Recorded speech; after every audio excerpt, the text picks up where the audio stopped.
திருவண்ணாமலை அருகே இரவில் போதையில் கத்தியுடன் திரியும் இளைஞர்களை பிடிக்க வேண்டும் என்று பொதுமக்கள் கோரிக்கை விடுத்துள்ளனர்.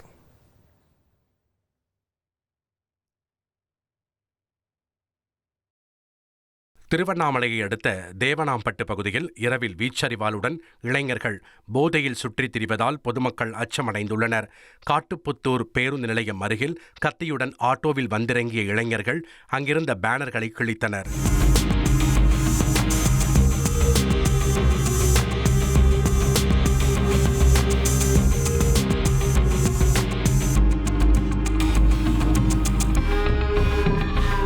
இந்த சம்பவம் தொடர்பான சிசிடிவி காட்சிகள் வெளியாகியுள்ள நிலையில் சமூக விரோதிகள் மீது காவல்துறை உடனடியாக நடவடிக்கை எடுக்க வேண்டும் என்று கிராம மக்கள் வலியுறுத்தியுள்ளனர். இனி செல்லும் இடமெல்லாம் செய்தி. தந்தி டிவியின் வாட்ஸ்அப் சேனலை ஃபாலோ பண்ணினா செல்ல இருக்கும் இடமெல்லாம் செய்தி. இதோ QR கோட் இப்பவே ஸ்கேன் பண்ணுங்க, ஃபாலோ பண்ணுங்க.